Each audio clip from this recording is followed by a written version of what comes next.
Welcome to Victoria Rumble Room, a little show that tries to deliver the big stories on Vancouver Island, Victoria, British Columbia, Canada, the wide world. And across the world, all the way in Saanich, is my co-host in crime, John Jurisic. And John, we've been talking about global issues, and the big global issue right now is what's happening in Ukraine, a country that is facing the prospect of invasion. Very serious stuff. What a mess in Eastern Europe. And here's the problem with that. I could say that every 5 years since, I don't know when. What a mess in Eastern Europe. And of course, that impacts us. You know, we tease, you and I, and we joke around my Baltic heritage. But I have family. I have a lot of family that came from that area. And I can relate. Of course, there was a war in the 90s. I can relate to these real challenges in the Ukraine. The Russians want to maintain their influence they had when they were the Soviet Union in the 90s. And they have an army to back their demands. Vladimir Putin, oh boy, the president of Russia. He doesn't want Ukraine in NATO. Doesn't want the Ukraine in the EU. He's been gathering tanks and troops on the border for years. Russia's so-called volunteers occupied the Russian-speaking eastern Ukraine in 2014, and they're now making real threats of marching into western Ukraine. Robin, this is not good. I am worried. And I don't blame you. I'm very worried as well. And we have Canadian forces that are actually on the ground there. I believe we have special forces operating in the Ukraine, and NATO troops and equipment have been heading to that theater as well. American troops are arriving as we speak. A lot of military people, both active and retired, live here on Vancouver Island. Of course, we have the Navy here in Victoria in a big way, but there's a lot of other armed forces folks as well. And of course, they're looking at this very closely because there's always the potential. There could be an escalation, and then we'd have families and people that we know directly involved in this. You know, there are a couple of universities on Lower Vancouver Island, which is quite unusual for a population our size. Well, it's because one of those universities, Royal Roads, was a military college. It is still home to military experts. We have global experts in our backyard. So we put the call out to the community for some experts to show up on our show and talk about this crisis. And we're therefore very lucky to track down Chris Kilford, president of the Canadian International Council, Victoria branch. He's a PhD, so he's Dr. Chris Kilford, who's currently a sessional professor at Royal Roads University through the Canadian Forces College. And Chris Kilford, also a retired lieutenant colonel. He was a acting colonel when he was working overseas, once the commander of the 4th Air Defense Regiment, and also a defense attaché working for a time in Kabul, later on attached in Ankara, Turkey, had ongoing responsibilities for that whole region, covering countries like Azerbaijan, Georgia, and Turkmenistan, all of these former satellites of the Soviet Union. So how does an expert view this threat right now in the Ukraine? Let's zoom him in. And joining us now in the Victoria Rumble Room is Chris Kilford. And great to have you on the program. Pleased to be here. Thanks for having me on. You're a retired Canadian military officer. You were a military attaché in places like Kabul, Turkey. You did service that extended into Uzbekistan, Turkmenistan, and Georgia. So all these places are on the border of Russia. You're well familiar with Russia. And what we're seeing right now is a buildup of Russian forces on the border. And we see Ukraine in a tough spot. What does Russia want here, in your opinion? Yeah, so this is a really interesting situation we're watching unfold. It's what does Russia want? And I think you don't want to go too far back in history, but this is just another of a continuation of conflicts in and around the Soviet Union and Russia. More recently, we saw Russia go into Georgia in 2008 because they didn't want Georgia to become a part of NATO. They've had troubles in Kazakhstan just recently where they deployed there to prop up the government. And now we find them once again in and around Ukraine. It's about it's the end of the Soviet Union, and which of course happened in 1991, but we're still watching it play out. And so what does Russia want? Well, they're still trying to hold on to the glory days of the Soviet Union, in my view, but every day they're watching things get whittled away. And at the moment, the buck stops with Ukraine, and they're trying to push back against seeing what's left of the old Soviet empire being taken away further and further from Moscow's orbit. That's what it's really all about. Chris, fantastic having an expert join us today. A lot of folks, I mean, we have a couple of universities in our region, and one of them is actually a old military college, that being Royal Roads University. So the experts do live here, and you're one of them. Great for you to join us today. Chris, I'm actually of a Croatian background, and so I'm particularly sensitive about what goes on in the Baltics. And of course, there was a war there, 30 years ago. So I'm always curious to know a little bit more about what's happening over there. Well, maybe than most. And, that's certainly the case for the Ukrainian community in Canada. There's over 1,250,000 Canadians of Ukrainian descent, including our Deputy Prime Minister, Krista Freeland. We've been assisting Ukraine in training and support over the years. But if if there's a full-blown war, which I'm deeply concerned about, what can we realistically do? What role does Canada play in this? Yeah, so once again, this is a big question for a country like Canada, not only for us, but a lot of other countries that have been supporting Ukraine. We watched them become independent. We watched Ukraine get pulled between Moscow and Brussels and Washington. We watched during this period the expansion of NATO and Ukraine expressing an interest. And then as governments changed and we saw a little pro-Russian government coming into power, they moved away from the European Union and they moved back. I mean, it's been a constant tug of war between Russia and the West over the future of Ukraine. But I think for the Ukrainian population in general, they wish to remain or now be a part of the Western Bloc. This is key, and Canada's been helping. We've had at least 200 soldiers on the ground in Ukraine training their military and a wide array of different skill sets, from clearing mines to medical treatment for folks in combat. All of these things, leadership training at their officers' school, and so forth. What else can we actually do? Well, we've provided money, we've provided diplomatic support, we've helped them understand that they have friends in the West. But truthfully speaking, there's not a lot more we can really do because we're under no obligation to defend Ukraine. Ukraine is not a member of NATO. And so it's not like we can declare war on Russia with all of our partners over Ukraine. In fact, that's the last thing we would want to see happen, which doesn't help the Ukrainians on the ground, of course, because then they're left on their own to a large degree. Yes, but they're receiving weapons, let's be clear. I mean, they're getting as much help as we possibly can, but I don't think we would see a country like Canada becoming involved in a ground war over Ukraine. Now there's American forces now being moved into that theater, and there's definitely a buildup. There's some NATO rumblings about more support and more help. The Russians appear very belligerent. Vladimir Putin always looks so belligerent when he gets into these situations. Is there going to be a war? No, I don't think so. And what's going on right now actually says more about what's going on inside Russia itself.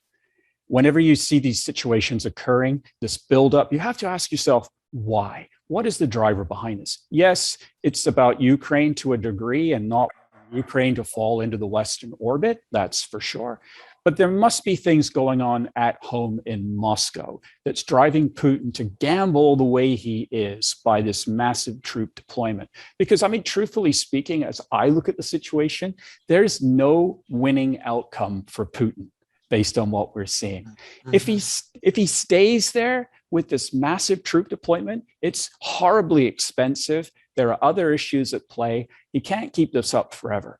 Okay, so if he decides to leave and send all the troops home without any concessions, he's seen at home as being weak and ineffective. Mm-hmm. And it will embolden everybody else on the periphery of Russia that has a grievance with Moscow to put their messages on the table for him.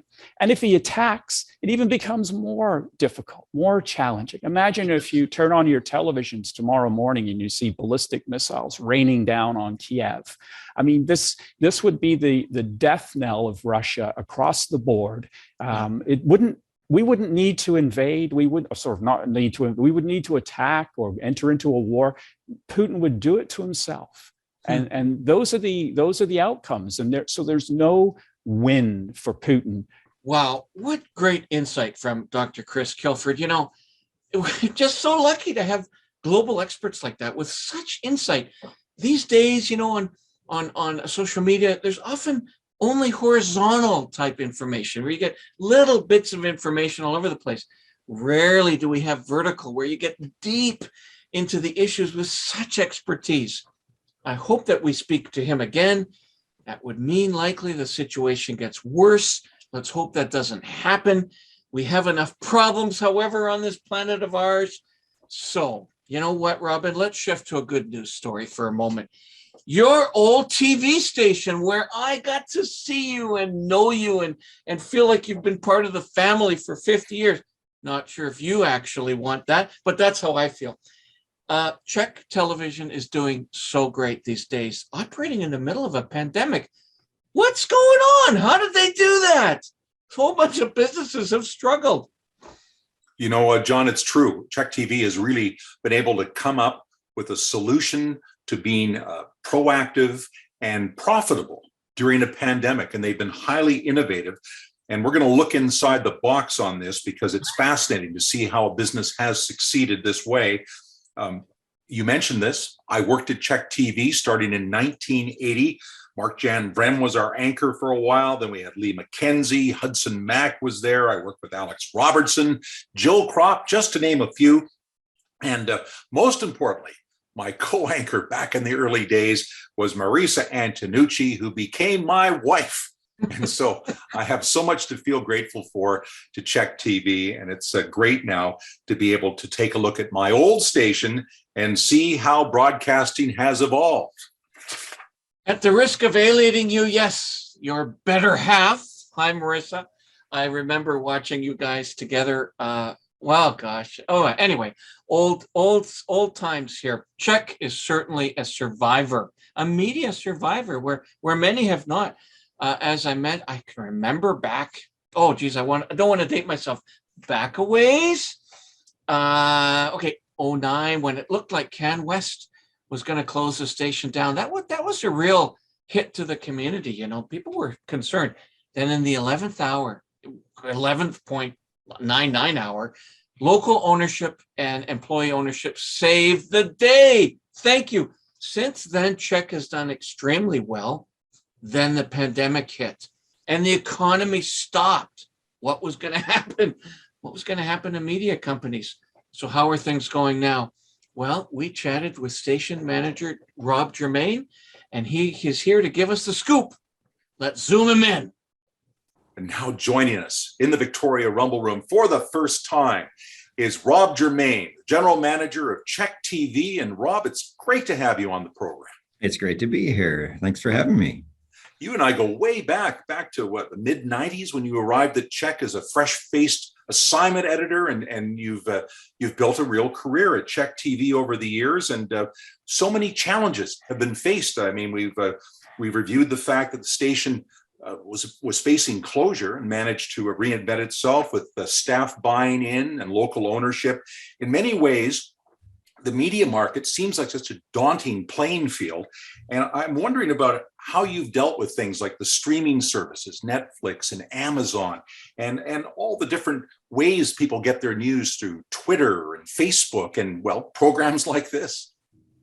Yeah, if you think about it, when we took over as employees in 2009, Netflix, I think at the time, was still sending out CDs or something by mail. You know, we hadn't heard of that. I mean, obviously there was digital disruption even back then, but no, the landscape is changing, and it's continuing to change quickly. So it's been our mandate to make sure that we're staying ahead of that and trying to go wherever the audiences are. And so we've really become a multimedia company in the last 12 years. And even in the last year, it changed dramatically. Even during COVID, we've made a number of changes. Could you talk about some of those? Well, in the last year, we've become podcasters, and we've become vodcasters, and we've launched our CHEK Plus streaming service.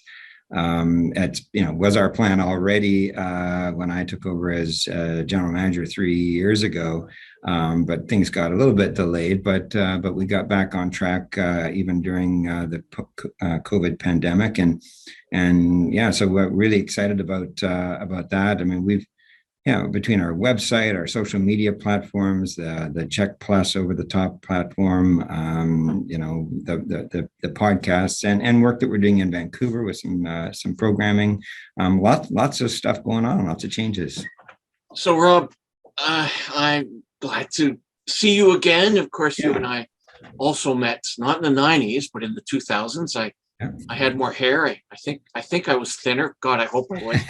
But anyway, fantastic to see how you and CHEK TV have evolved. I myself have been in the podcast game now since the 2011s, 2012s. Right. When it was just something weird people did, that had access to the internet. Now it's all so mainstream, right? And fascinated how CHEK TV has moved into that sector. Very, very interested. Let's talk about more specifically, maybe your biggest move into this area was recruiting really Don Taylor and Rick Dollywall, starting the Donnie and Dolly show from Vancouver. How did this happen? Give us some background to that. Well, it started with Bell Media closing down, or at least reformatting their Team 1040 radio station less than a year ago now. It was in February, I believe. And we'd been in that circumstance before where CHEK was going to be closed down, and employees ended up keeping the station open, as you've mentioned. But we kind of felt their pain. These guys that have built up a lot of equity in that market had a real loyal following. Don Taylor, of course, has been around for a long time when he was, host of Sports Page and been, he's an icon really in sports broadcasting in BC. And we thought, maybe there's an opportunity. Maybe there's an opportunity to work with them. Maybe we could bring them in and do a show. And so within about 6 weeks of them being laid off, we had it where they were coming to CHEK, and we worked with a partner in Vancouver to where they shoot the program. It's live 2 hours every day, the Donnie and Dolly show, the team, and with their producer Ryan Henderson. And it is truly a multi-media program. So it's live on television. It's streaming live, audio and video. It's available as a podcast on demand. It's available as on our CHEK Plus on demand. And then on social media as well. I mean, they've got, I think, 12,000 followers on Twitter now, but they're rabid followers. And they get and on YouTube they get thousands of views. They put segments of their show on YouTube. They have snippets of it on Twitter. It is truly multimedia programming, and for that matter, they're now on Twitch as well. So wherever the audience is, that's where they are, and it works both in audio video format, and we're filling a niche. It's BC programming. The big networks, the Rogers, the Bells, the courses to some degree just don't have an interest in regional programming like that. They're programming out of Toronto. I'm sure that makes sense for them, but it's leaving an opportunity for CHEK to maybe fill in the void in some of these places. It's really something how you've done that. And I want to talk a little bit about how the TV station has dealt with the pandemic. I happen to know a couple of your salespeople. A couple of them when I worked at the station, they were around. They've been around a long time, and they're veterans. And they told me, like so many other businesses, when the pandemic first hit, it was really tough slugging at the TV station. I mean, who was going to advertise when nobody was even out on the streets, and the city and the province was basically shut down? But the thing I've also heard now is the station is actually doing quite well, and the station is actually moving forward, and advertising is back, and the programs are back, but in a different way, where you don't have all the people down there at the station. A lot of remote work going on. Could you maybe talk a little bit about some of the things you guys had to work on and strategies you had to come up with to keep the station moving forward and basically succeeding in the middle of a pandemic? Well, when it first hit, of course, and we didn't know how long it was going to go, and we didn't know where bottom was either, right? So we were, advertisers were dropping off, just calling up, canceling their advertising, of course, because they didn't, know where they were. A lot of their businesses were being closed down, locked down, etc. And first, we made the decision we were gonna work with our partners, our advertising partners. The airtime would have pretty much just gone to waste. I suppose we could have got some, some programming for some national advertising for nickels on the, dollar, but really we had this value of the airtime, and the audiences, of course, were captive. They were at home watching TV, looking for information. So we decided, first of all, from our news point of view, we weren't going to lay off any news staff. We weren't going to lay off any advertising staff or our creative services department that creates those ads. We're going to work with our advertisers. We're going to suspend their billing, but we're going to keep their campaigns on the air, and we're going to let people know if they're doing, curbside pickup, if they're doing deliveries, if there's, whatever they're doing, however they're operating to stay, we're going to work with them and make use of those of that airtime that we have available. And our news, of course, we said we're going to lean in here. This is, people are looking to us for trusted information about the pandemic, about everything, that's affecting their lives. We're going to make sure we're going to lean into it. We're not going to, cut back at this point. And we're looking at our budgets and going, how long can we keep this going? And really making worst case scenarios, and then looking at that, how much, how long can we keep it going like this? But we knew that this was a time that people were looking to us, and we really found our purpose at that point. And one of the ways, another way that we pivoted, if you will, there was no sports happening, and of course we have a whole sports department, a sports director, sports reporters, and we decided, what? There's all this negative news going on with the pandemic. It's all you're hearing is negativity. We have these guys that normally are doing sports stories. Let's repurpose them. And we created a segment called The Upside. And we decided to focus on positive news with every day, a segment of nothing but positive news in our newscast. And so Jeff King, our sports director, ended up hosting that. And our other reporters were gathering stories, positive news stories, whatever they were.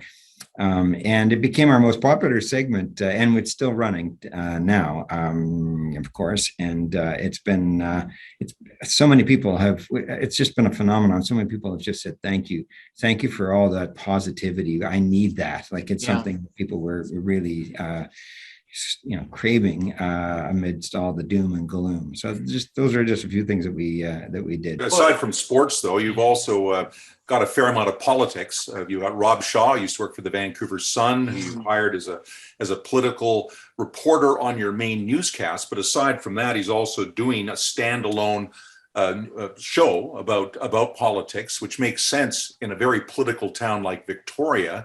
And you've got this Van Color program now coming out of Vancouver, which has a lot of political content as well. So was that a purposeful thing? You thought we're going to somehow try to reinvent ourselves with politics at the same time that we reinvent ourselves with sports? Well, we just recognize that, if you're a news station in the capital city, we really do need to be adding some heft to our coverage in the political realm. And Rob Shaw has been just a fantastic addition to our channel, to our multimedia programming, if you will. And so he's in our newscast almost every night. Bringing the nuance and asking the tough questions on behalf of CHEK, holding the government accountable, really a strong presence, lots of experience, as you say, coming from the Vancouver Sun as legislative bureau chief. And he also hosts Political Capital on CHEK. So that's once a week. And again, a multimedia show. So it's a podcast, it's a vodcast. You can see it Sunday nights at 6:30 on CHEK. And it's also available on YouTube. And Twitter, elements of it on Twitter as well. So again, a multimedia program. Mo Amir, and this is Van Color. Mo Amir is a podcaster based in Vancouver, and has been doing culture and politics podcast for several years. And we've brought Mo aboard, and again, he's doing a multimedia program based out of the same studio, although a different set that Donnie and Dolly are using in Vancouver. And so he's expanding our reach into the Lower Mainland. Again, there's less and less regional programming, less live programming, and so CHEK can kind of fill that void and reach, expand our reach. This has been fascinating, Rob, for someone involved with technology, as myself, since way back when, and how it's this sort of this evolution of a traditional TV broadcaster moving into internet-based tools and assets has been fascinating. And I can't think that there are too many other stations anywhere doing this successfully. I mean, I'd be curious to hear from you. And, we call it, one of the new brands for Victoria, of course, it's an innovation city. The Lower Vancouver Island, innovation leaders in the province. It's not always has to be in technology and software. I mean, it can be in business models. You've really shown how you can really embrace multiple audiences. I mean, I love the fact that you're involved with Twitch and that sort of thing. That's going to be crazy. Where do you see yourselves maybe going next in the future? Are there some plans that you can tell us about? Our business strategy was short because things are evolving so quickly. So what is key is that because we're employee owned, because decisions are made here, we don't have to go to Toronto to try to pitch something. It's all the decisions are made right here. We can move quickly. Something like the Donnie and Dolly opportunity that came up, we were able to make that decision and move really quickly on it. So I think that's the key here, is that we're nimble. We can make adjustments. We can try to stay ahead of the curve that way. Technology is our friend in many ways. You guys are learning it as well. I mean, you're able to do this show, using tools that weren't available just a few years ago, and so it allows us to compete with with the bigger guys, and in that way, and just maybe look for niches, look for opportunities. But we have 75 employees at CHEK now. We're committed to making this a sustainable operation for all those 75 families that depend on it, and we're committed to serving the community. That's why we kept it going back in 2009. We could have got jobs elsewhere, but we really felt that CHEK actually does provide a service in this community, and that's our purpose, and that's what really motivates us every day. Fascinating. I'm involved with digital media. You're involved with it. It's fascinating to hear how digital media companies, especially with the old school traditional side are operating these days. And of course, the big lesson here is that CHEK TV is diversifying and thinking outside the box. They are certainly digital media innovators. You don't just have to be a technology company. You can be a media company. You can be all kinds of things. And we somehow seem to spark innovation in Lower Vancouver Island. You know what else? I'd love to hear about how their companies are handling COVID and how they're handling innovation. And we would like to hear from you. We would like to put you on our show. We rumble, but we also chat and we dig into the issues. Hearing from companies about how they're operating outside the box during these very difficult COVID times. So there's much to talk about with other businesses, but the pandemic is still with us. It's still impacting our families, and it's still a huge problem, Robin. It is a big problem, and the pandemic is affecting us in so many ways. I want to address one that I think is right front and center. We have a major doctor shortage in British Columbia. It's a big problem. The growing doctor shortage in BC means that nearly 1 million people just in this province don't have a doctor. In Victoria alone, out of a population of roughly 400,000, 100,000 people do not have a family doctor. I mean, how could we have let this happen? It comes down, I believe, to 3 major factors: control, priorities, and money. And over 50% of the provincial budget right now is taken up with healthcare. It's a big chunk. Doctors occupy a big chunk of that. And so as a result, governments, and I'm including Liberals and the NDP in this, they are all culpable. They have not been training enough doctors in order to save money. And the UBC is responsible for training doctors, and UBC wants the training money. So they are discouraging us hiring doctors from places like the United Kingdom and Ireland and other places. They don't want foreign doctors. They want homegrown that they can train. There's also the issue of doctors' high overheads. They got to pay for their administration and their office space. At the end of it, we're prepared for higher taxes if we keep going this way, because we want to maintain our fully socialized healthcare system. Or, and there's a lot of opposition to this, we go towards some moderate forms of private healthcare service for those who can pay for it. And it's really going to be tough questions we have to answer in the immediate future. But not having enough doctors is dangerous. The time is now to solve this problem, and that's the way I see it. Wow. Well said, Robin. Not only doctors, nurses, healthcare people everywhere, we need more of them. Why have we not been training? Why hasn't this been a priority? What is going on? Money. God, I think we have enough, but hopefully more voices like ours and yours will help change the messaging. Anyway, Robin, we're now almost out of time. Can you believe it? What a great show. A mention of some of the thoughts. Well, we have a show next week. Before we know it, we're going to be into that. And guess what? We're taking a look at the big election race for the Liberal leadership, and it's finally going to get decided. Finally, right? It's going on forever. It's forever. I think that would be the first retrospective analysis. Don't hold long leadership races. Oh my gosh. How many times can you say the same thing? Anyway, they got a big job ahead of themselves, this Liberal Party. They've got to challenge one of the most popular leaders in Canada, that being Premier John Horgan. So we'll talk about all of that. We will. But now, John, as we wrap up, maybe you could again tell people how they can support our show, like our show, subscribe to our show on our many, many, many platforms. We have lots of platforms too, just like CHEK TV. We sure do. Probably more. And they introduced that. I was fascinated by the fact that they're on Twitch. We are not. Maybe we should be, but we are certainly have a website. We certainly have a YouTube site where that sort of serves as our server. Okay. Go and subscribe, however. And we have a Facebook site. We have a Twitter page. I post on my LinkedIn site, and we get a lot of responses there.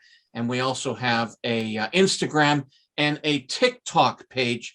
And all of those collectively show about 265,000 cumulative views since we started. Congratulations, Mr. Robin Adair.